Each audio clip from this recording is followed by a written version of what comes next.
uh, doing all the follow-up. I'm actually joined today by Deacon Robin Newman, who is our global mission advocate for the Diocese of New York, and then Hans Quittmeyer, who actually was the chair of our organizing committee this year. Both do a terrific job. So I'm going to ask them to jump in if I miss anything. So I was just thinking back to the 5 marks of mission, the tell, teach, tend, transform, and treasure, that were adopted at the ACC, and I think in 2009's convention. And then that sort of spurred me on to thinking that our 15th Bishop of New York, Bishop Sisk, always wanted us to be a diocese that shared the love of Christ, not only around the corner, but around the world. And I think then as Bishop Dici, our 16th bishop, came in, it was really his wish to take that further and to really redefine and relook at, reimagine about our global mission. And I think, especially for the Diocese of New York, you know, we've always had a face to the world. We are a major port of entry for immigrants coming into this country, including myself. And I think that sort of welcome that we've always offered, hopefully, to people coming into this country, the people that settle here and then go maybe further afield within the United States. We are the home of the United Nations. We are blessed to be the home of the Episcopal Church in the United States. So I think there's many reasons why global mission is very, very key to us. And the other reason is that we are part of Province 2, which is known as the International Province. So we include not only the 6 or 7 dioceses within the New York State, but also the 2 dioceses of New Jersey, plus the Diocese of Cuba, Haiti, Puerto Rico, the Virgin Islands, and the Convocation of Episcopal Churches in Europe. So I think, you know, we are well grounded in an international desire to seek partnerships internationally. Thank you so much. The Diocese of North Carolina had its mission conference last month in September, and over to you, Leon, to respond to those origin story questions. Well, the Diocese of North Carolina has had a long-standing concern and witness with regard to global mission. And it was also clear that we had many global initiatives in congregations outside of what the diocese might do. We've had companion links currently with Costa Rica for quite some time, and with Botswana since 2008 when Bishop Curry established that relationship. What has happened with our I will say before going ahead that Rebecca Yarbrough, who's on the phone, she is currently at this meeting. She's currently a co-chairperson of the Chartered Committee on Global Mission, and Faith Hamilton was the organizer and leader of our planning group for the September gathering, and so I certainly invite them to share as we go along. One of the things that happened with us was that we began to, we had funds to provide grants for global mission endeavors, not so much oriented towards our congregations, but towards addressing needs from people who might apply around the world and around our communion. And while that has its good qualities, our committee over the years began to become more of a granting agency than anything else. And then when the diocese, which became very committed to support of the Millennium Development Goals, when the MDGs were before us all on our agenda, the diocese provided the Global Mission Committee with significantly more funds for granting, and that just reinforced our orientation as a committee towards granting agency. And very little was happening beyond grants, and I was certainly not alone in wanting us to do more. And one of the influences for me in wanting us to do more was back when I was dean of the School of Ministry for the diocese. we decided to put up a large global world map at convention with little flags, and we invited people from congregations to simply write down where their congregation has been engaged and what their congregation was.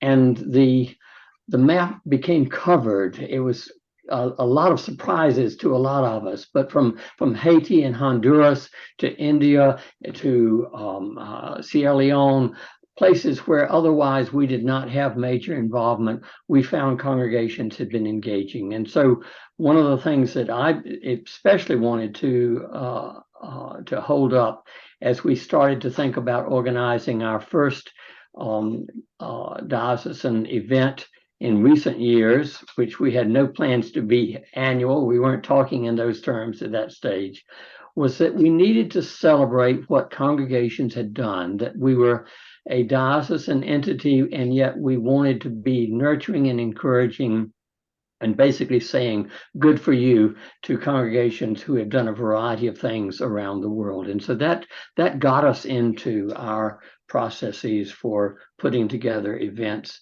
which now have become annual, thanks especially to Rebecca and to Faith. Thank you so much, Leon.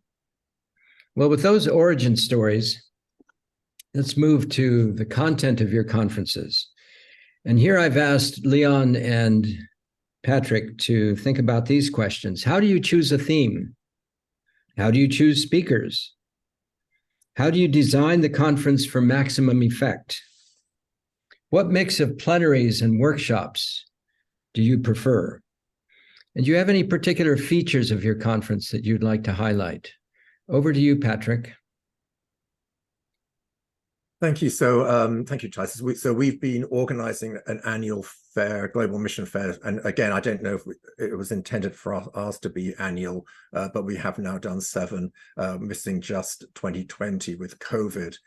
I look back at some of the themes and I think it's interesting to me. I'm not quite sure how some of these themes came about, but I'll just read out a couple of them. So 2016 was really an initiative to learn and share about engaging in global mission. It was sort of a springboard. And they had that year the author of A Faith and the Future, Backpacking Through the Anglican Communion, which is by the author Reverend Jesse Zink. And then as we moved through the different years, I think it's just very different aspects of global mission. Robin, I thought you might like to give some thought as to those earlier, which I was not a part of. I think that each year we gathered together as we have a Global Mission Commission in our diocese, which has been in existence for many years. I became involved with it in 2007, at which point it had been established for several years before that. And as we were planning the fair, we asked for ideas. And so sometimes it could be that somebody who knew of a particular keynote speaker, and the theme evolved from that. So it became from discussion, or it could be some issue, like this year when we were addressing environmental issues. That is something that's very much on the forefront. So in each year it varied, but it was just that it would be a sharing of ideas and discussion.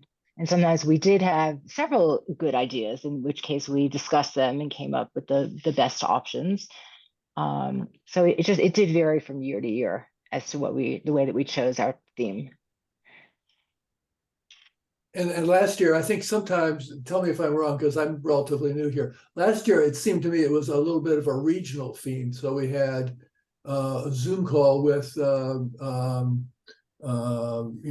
bishop from covering the Middle East from Cyprus.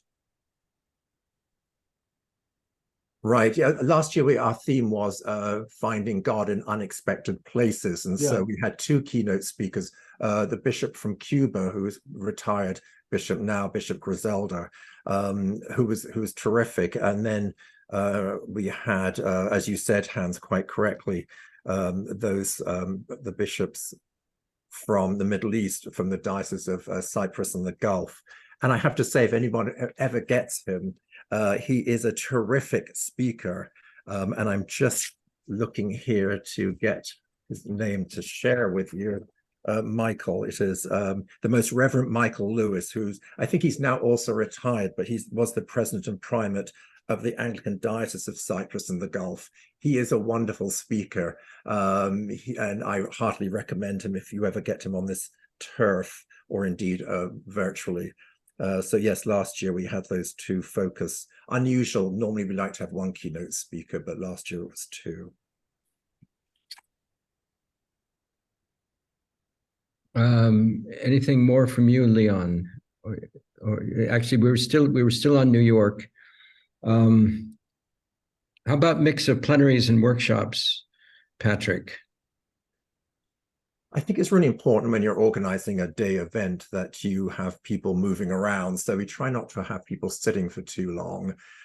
So the plenary is the keynote presentation. And then after that, there's always a lot of food breaks. I think food is really important to global mission fairs. But then, yes, we like to have booths. We have small breakout group discussions.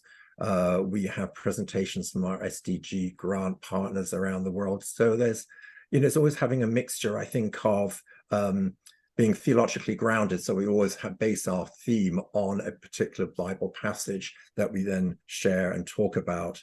But I think it's just important also to have worship. So we have fellowship.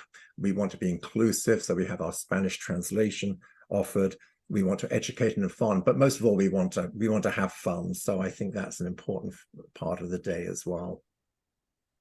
Yeah, I think we realize that people are coming who are, we had about 100 people on Saturday, and these people are pretty committed to the concept of mission, and they've each got their stories, and so there's a lot of sharing going on. We have round tables, people are talking to each other, and sharing and learning. And with all the booths, we have about 10 booths of different missional opportunities that people can engage in.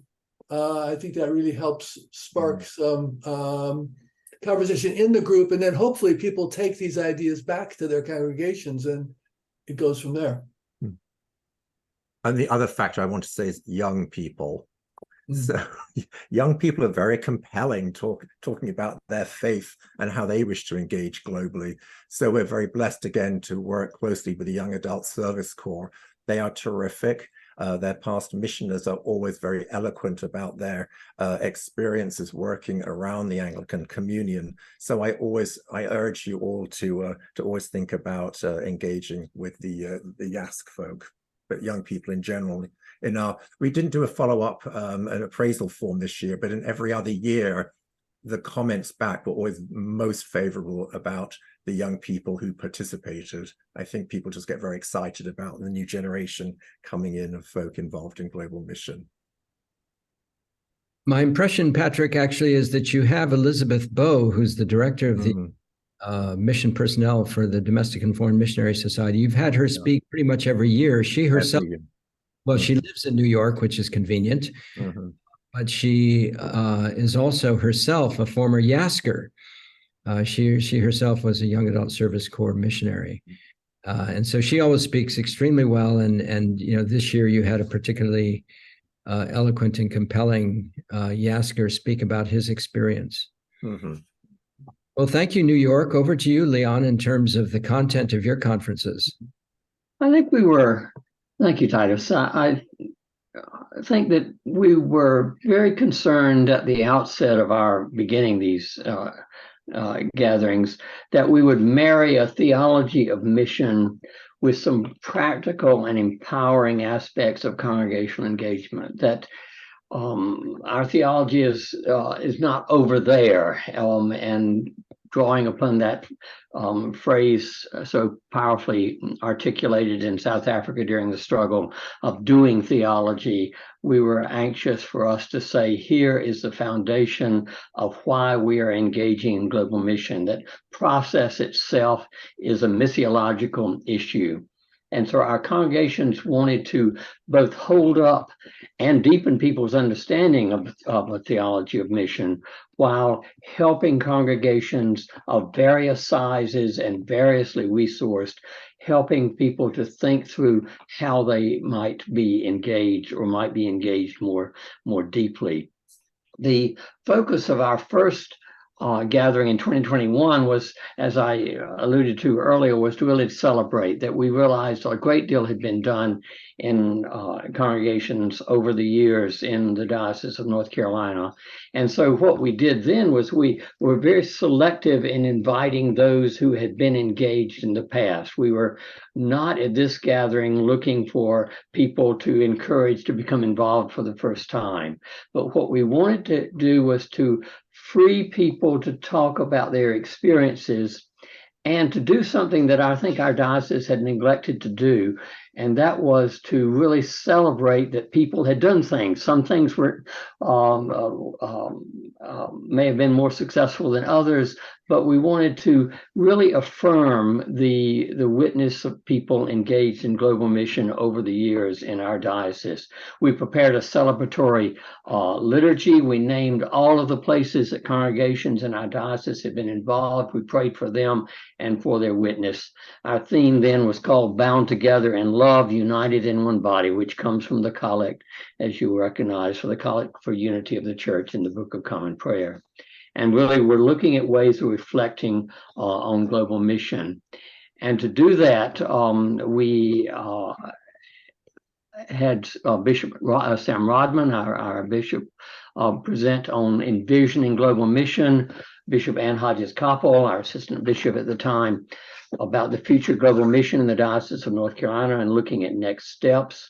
We recorded greetings from our global partners, videos from Bishop Gomez of Costa Rica and Bishop Metloke of Botswana.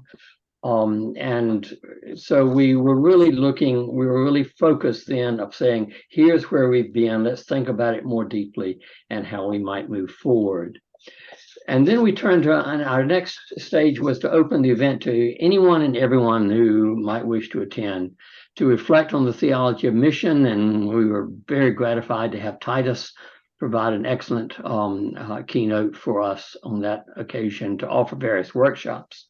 Our theme was being in the world together toward congregational engagement and global mission. And then last month, we put more focus on encouraging new congregations with substantive stuff that would still interest existing programs. And our theme was, it takes the whole world to know the whole gospel, which is a sentence that's been attributed to Max Warren. We invited Bishop Todd McGregor to come, who retired from Madagascar and Kenya, to keynote. And also what I found particularly interesting, Cameron Graham Ivanko from Ecuador, about the practical aspects of organizing short-term missions and how that might be implemented.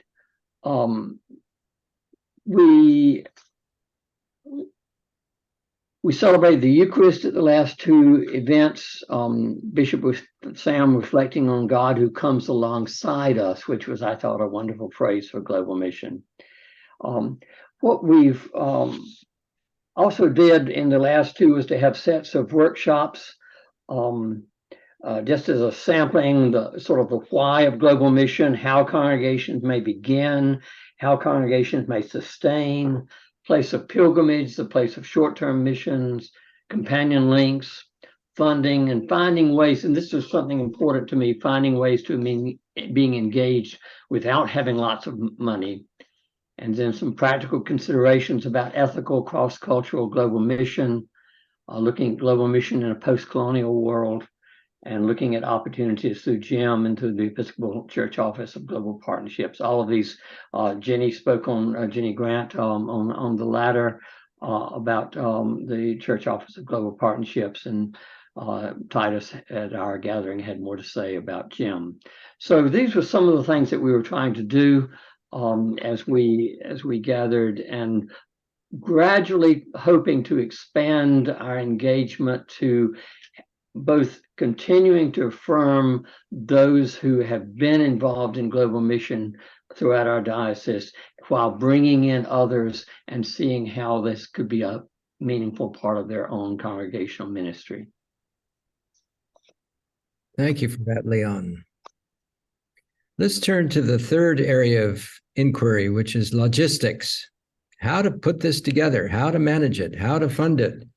So what type of publicity do you use? How do you relate with diocesan staff in the planning and with your bishops? How do you choose the location? Is it always in the same place or do you move around?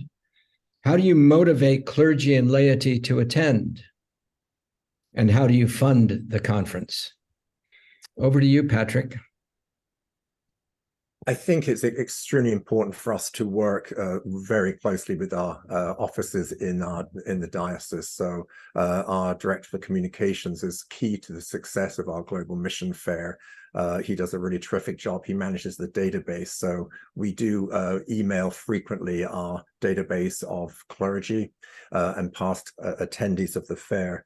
We also have a very lucky, we have the Episcopal New Yorker, which is a hard print newspaper in the diocese, which we take ads out in.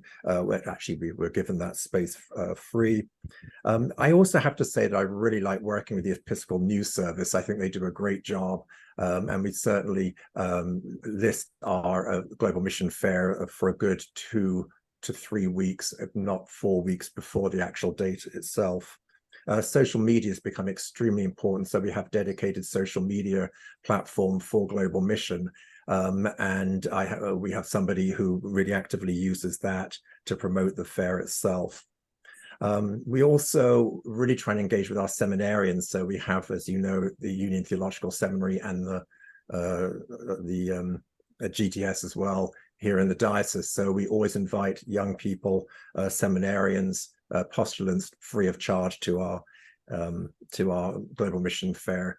And we engage with our lay organization, the Church Club of New York, which draws members from the Diocese of New York and the Diocese of Long Island. So it really is a case of trying to get that word out there through every possible platform and opportunity. So yeah, I think that's about it. How about the funding, Patrick? We're very lucky. The budget committee for the Diocese of New York has been very generous, and we are funded as a line item under the Global Mission Commission. And part of that is for the Global Mission Fair. We have a discussion about charging. So I think we've charged $20 every year. It's that discussion, and I'm sure there'll be a welcome input on this, whether we should have it free or charged. We feel that a small charge doesn't put people off. But it does create maybe commitment once you have paid that attendance amount. It doesn't really cover any cost whatsoever, of course, but it is a contribution. Thank you very much, Patrick. Logistics for you, Leon, and your North Carolina colleagues. Our publicity, our diocese does weekly email blasts. It's pretty widespread, and they've done an excellent service of holding up our events. During COVID, the diocese, our bishops began weekly Zoom calls with clergy and lay leaders, and we've continued that for the most part, not all the time weekly, but pretty much so ever since the COVID threat diminished, and we've had occasions for people with our Global Mission Committee to speak about our events at those gatherings. We've encouraged members of our companion link committees to promote this. It's on the website. Word of mouth remains so critical, and our committee members have sought to do that. What we have found, with all due respect for those of us who are clergy, is that sending messages to clergy alone in a congregation is not necessarily the best and most effective thing to do. It gets lost in the midst of so many other ministries and responsibilities that people have. And so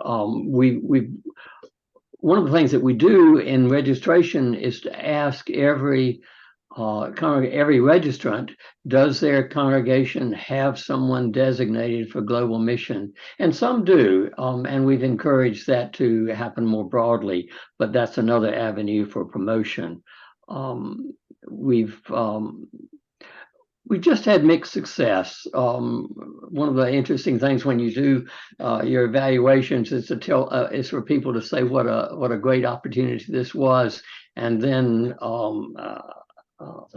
the numbers still remain perhaps a bit less than we want. We've averaged, I suppose, Faith, you might qualify that, but 40 to 50 at our gatherings from throughout the diocese. One of the things that's happened with regard to logistics, we're pretty large geographically as a diocese, and we've tended to be centered in what's called the Triad, which is Greensboro, Winston-Salem, High Point.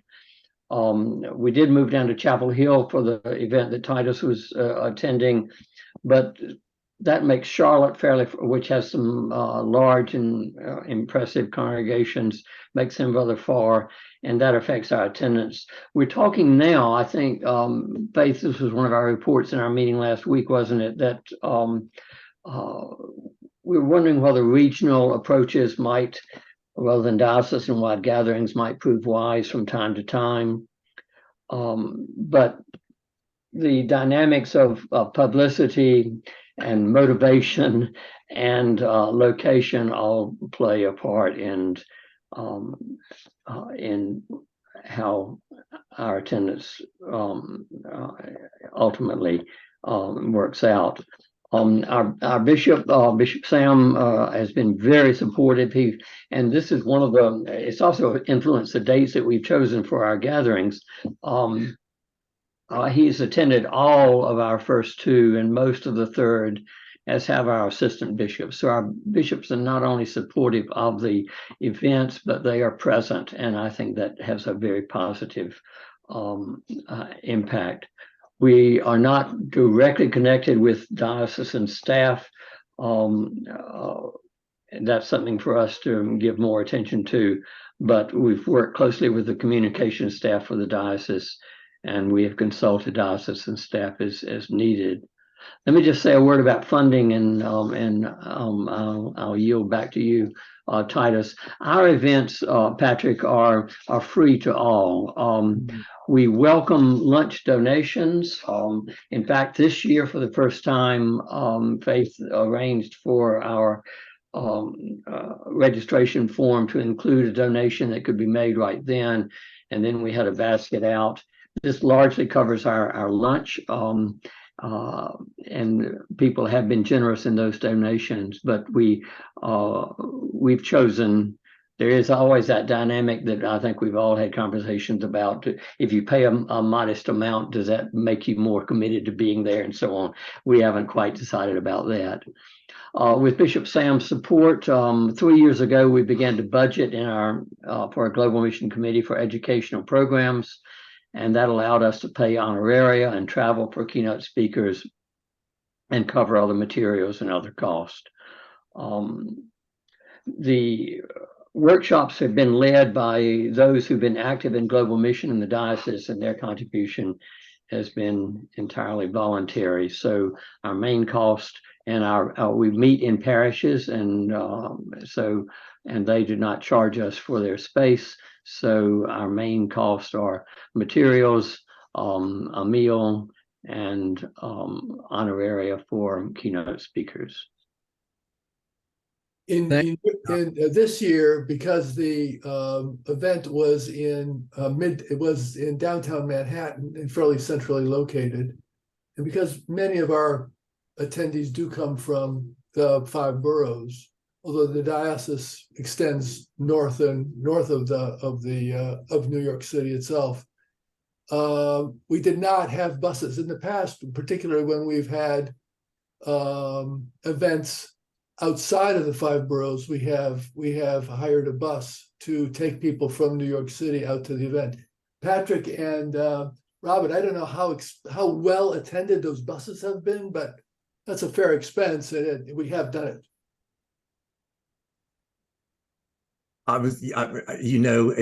This is a terrible thing about our diocese, is that we are very New York City focused. So, it's important for us to share the opportunity to host the Global Mission Fair. And yes, we did actually go to Dutchess County, which I think is the furthest away. That's Poughkeepsie. It is a challenge for some reason to get people to leave Manhattan to go out to the other counters. So when we provide buses, it tends to be for that. People coming to New York City, for some reason, we expect them to use our public transport, which of course is very good. So I think that the big challenge, however, as I experienced last year with St. Thomas and Mamaroneck, they have a wonderful facility there, but there are levels of organization that are harder when you use a facility outside the city for us. And, you know, that one was particularly with broadband width for those virtual presentations that we had.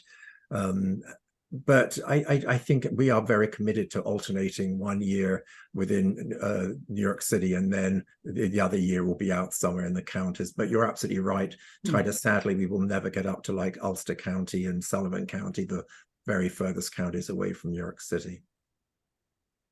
Let me add something else on logistics, Titus, if I could. We've opted, because this has been part of our very recent discussions, we've opted for whole day gatherings on Saturdays. And we've begun to discuss now whether, and in many ways that's worked wonderfully, because you've had keynotes, you've had some time for people to just be together, you've had workshops, you've had a meal. But we've begun to talk about two things. One is that half days may be wise sometimes. And secondly, if we're looking at parents of young families, of younger people in our congregations to take part, Saturdays are really problematic.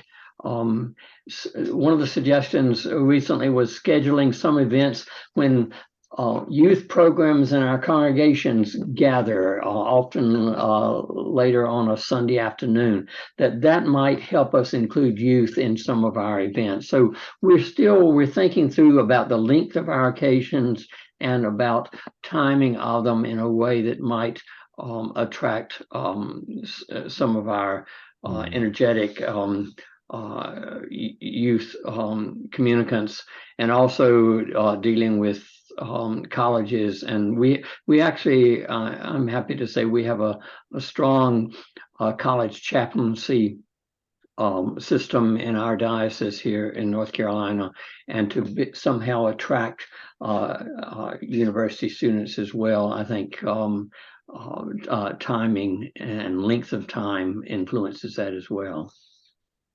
Leon, I'm just wondering, and thanks for doing such an amazing job.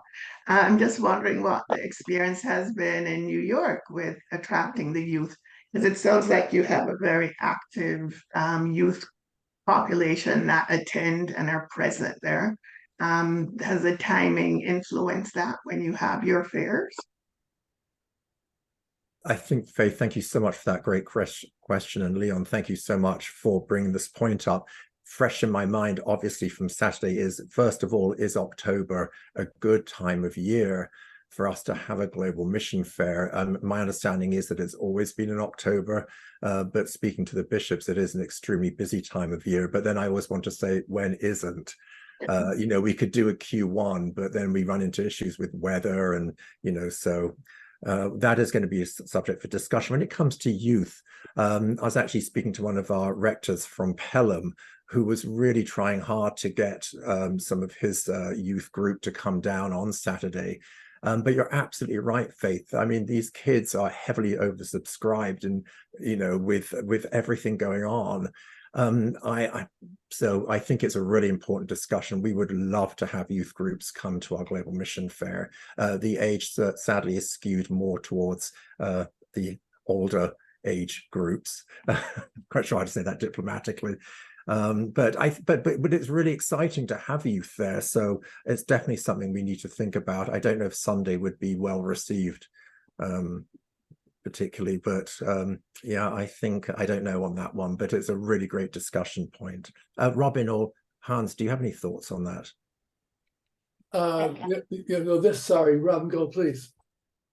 I think it's a great idea to have a variety of options, and I think our Saturday venue works very well. That we've had 100 people, and the weather wasn't even good that day. So I wouldn't upset that one, but I think that maybe the idea of having smaller mission fairs, or calling them something else, where we go out and see where the interest is, whether and find out from other people what the best time would be. That maybe it would be coffee hour on a Sunday. Maybe it would be some other time, and just trying to figure it out and try to adapt to what people are saying. Yeah. Mm. As we This year we streamed one presentation, but in past years we've tried to stream, as Patrick has said. It's kind of depends on bandwidth and things like that. But we did record the keynote speaker, and I think we did also record the YASC presentation. And it's a thought to make those available for congregations, maybe in their youth groups or in their Sunday school or in their, forums between services. And I'm thinking particularly, I think it's an excellent question about engaging youth. The YASC speaker was very, very good.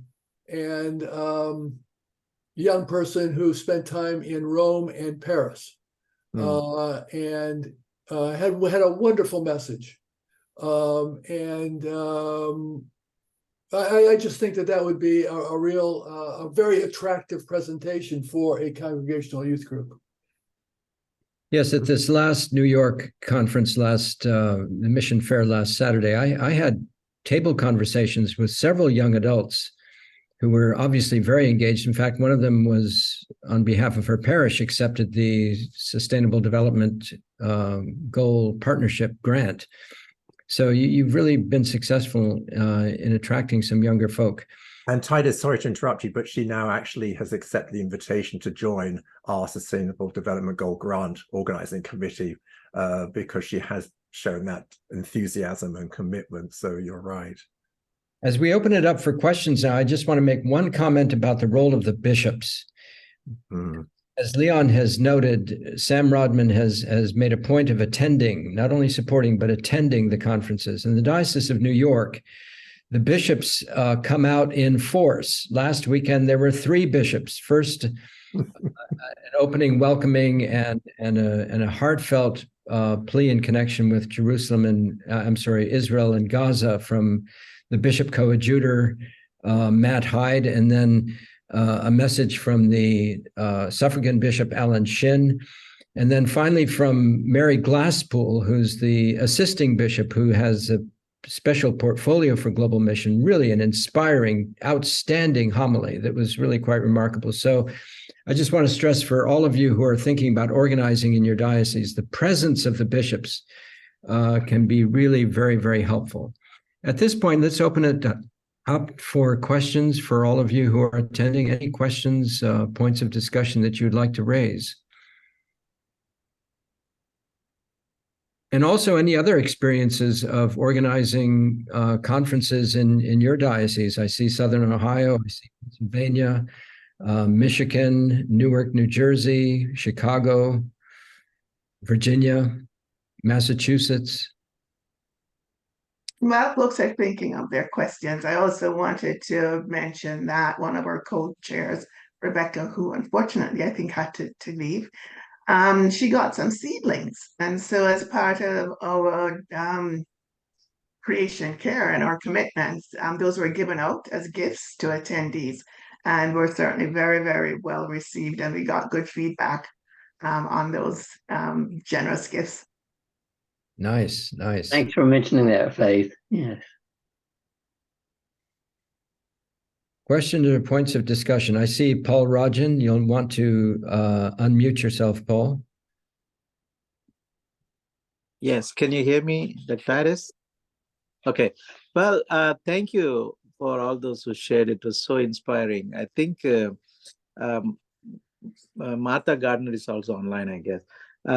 For my diocese, Diocese of New York, we had 3 days of clergy retreat, and there was, at one point, we wanted to have interesting group community conversation, dining table conversation. So I went and put Global Mission Group to come and join my table, and we had quite a few who had come. I think in one of your conversations this morning, I mean, right now, one of you said that every church to have a representative for mission is the best thing as we will move forward as an Episcopal church community. So that I, being the mission advocate for my diocese, if I'm able to have one person from each of my churches in my diocese, and then that'll be easy for us to have anything related to World Mission advertised to them, and also have a Mission Sunday and flash prayers on a regular basis from Global Missions Network, or from the general conventions and all those things. And things can become, we can work so tightly, so closely with each other. That's kind of one of those things that we can think of organizing as well. But it's really inspiring to hear that Bishop's presence and the way how we do the plenary sessions and the food. I always believe in eating is good if meeting is good. I mean, if meeting is good, then eating has to be good. So that was mentioned by Patrick, I guess. So it's a wonderful thing to have plenty of food. Especially mission is a mission where we can have plenty of ethnic food, different kinds of food. People come and taste, though they may not cook on a regular basis in their own home. When they come to missions fair, they get to taste every kinds of different food, because it is all, after all, global missions. Thank you, Paul. Paul is also a member of the GEM board and is the new chair of the Global Mission Commission in the Diocese of Newark, which has not had a Global Mission Commission hitherto. Other questions or points of discussion?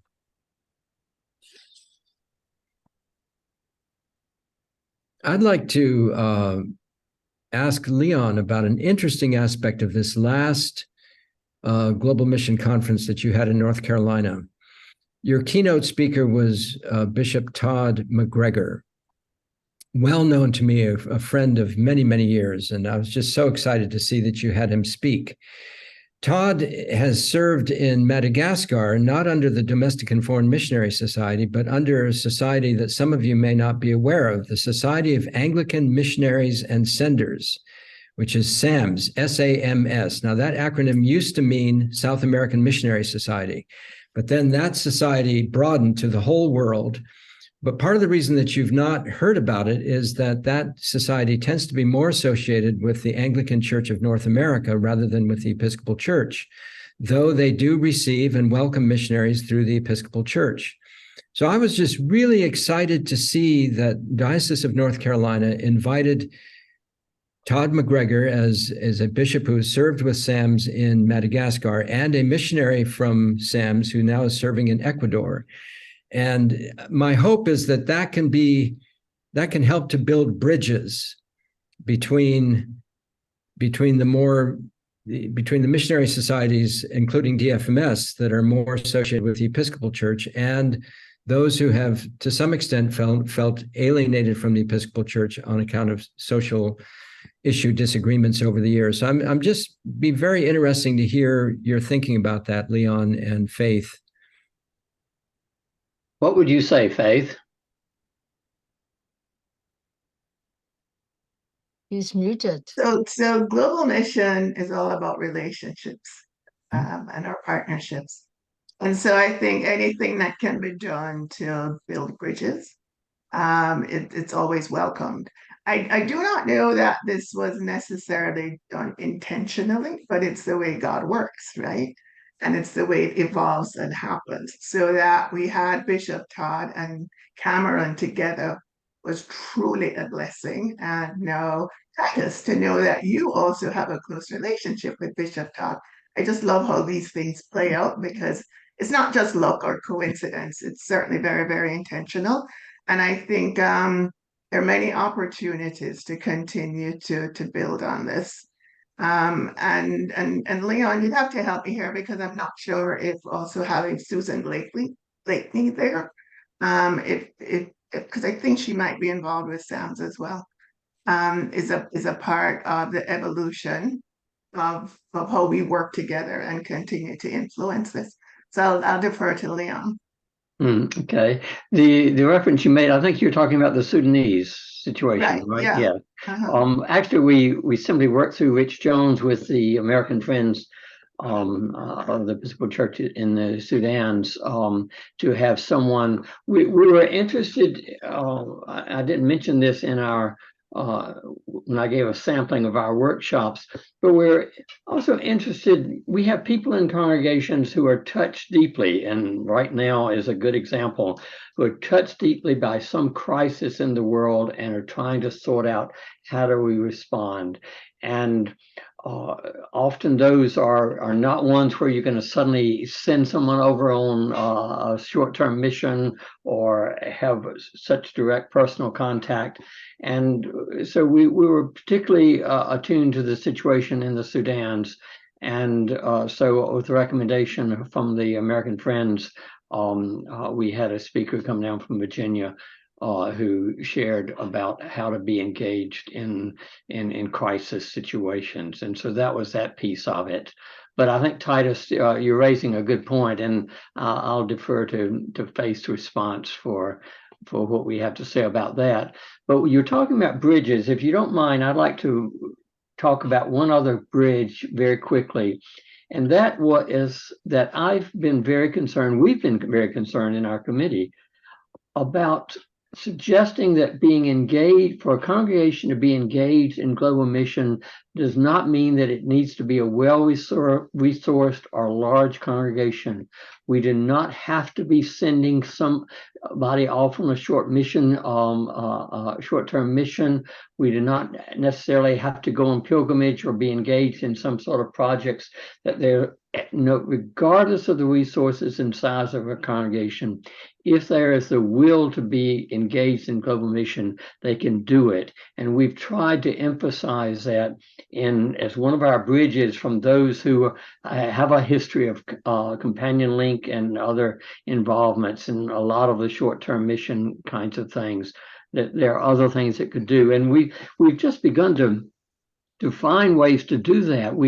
Our committee has organized sort of international Bible studies once a quarter, in which we simply go online with Zoom and we talk together. We've had representatives from Zimbabwe, Botswana, South Africa, Kenya, Ghana, Honduras, Belize, Costa Rica, and some from our own diocese, to spend including our bishop, happily, to engage in some conversations for an hour about some passage of scripture.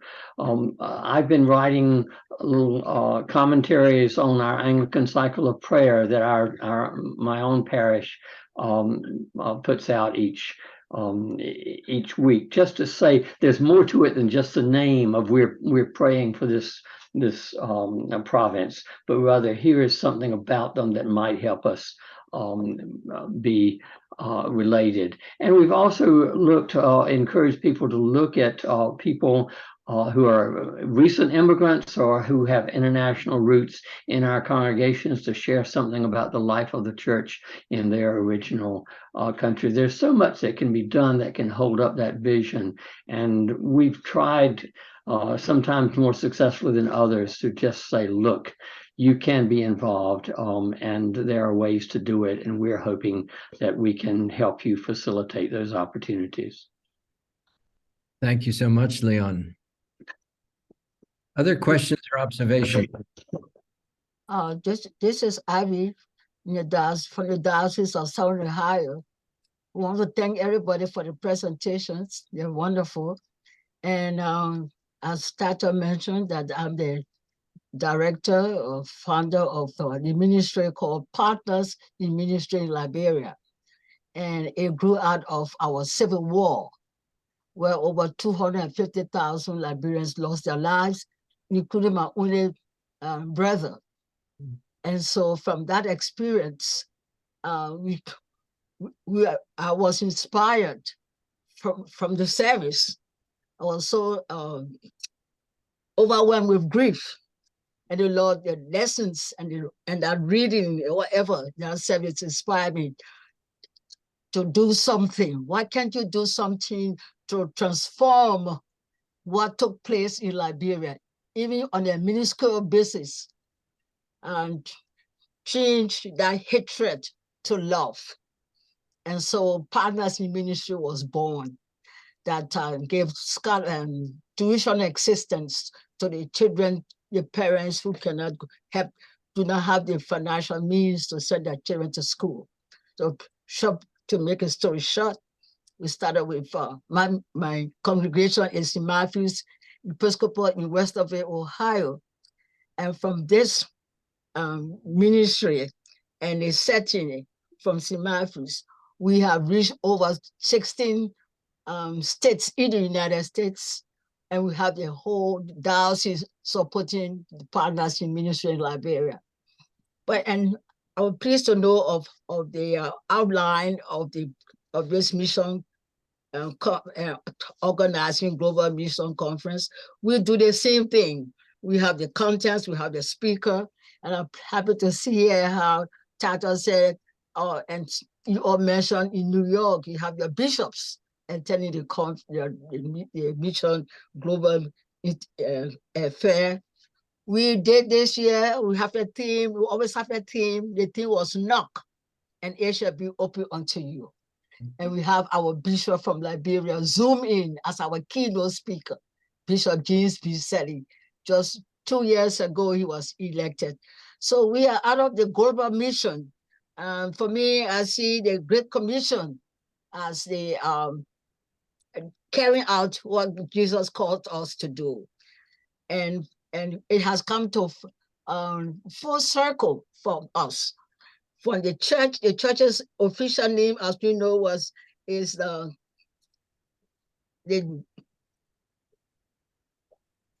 Domestic and Foreign Missionary Society. You can correct me, Titus, if I'm wrong. It was established in 1835, and we were right after that in Liberia, 1836. So we are 187 years old, and this year we have a Liberian born, elected as Bishop of Arkansas. The 14th bishop, the church has come, global mission has come in full circle. From Liberia to here, we are all here. And then September 30th, our Diocese of Southern Ohio elected the 10th bishop of the diocese, the first female. And we are excited about that. And finally, to mention this record, Bishop Selly is the second bishop, is the 14th bishop, a new bishop elected. So we are so excited, and we always look forward to working and implementing the global mission concept. The children write articles on the theme, and this is disseminated, and we are all pleased to give assistance to them more and more as we live into this mission, global mission concept. But I have a question for New York, and that is, you have an exciting program, and I just wonder about all the immigrants coming in to New York. Is there any program reaching out to them in the mission conferences?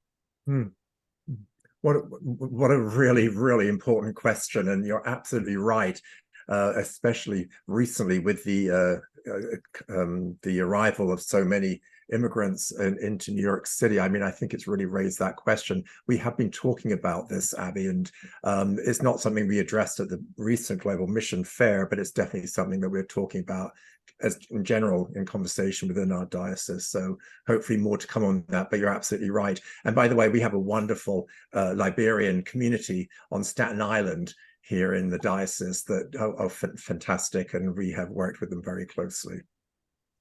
That's wonderful. Thank you. Mm-hmm. For your inspirational testimony, Abiose. It's always wonderful to hear from you.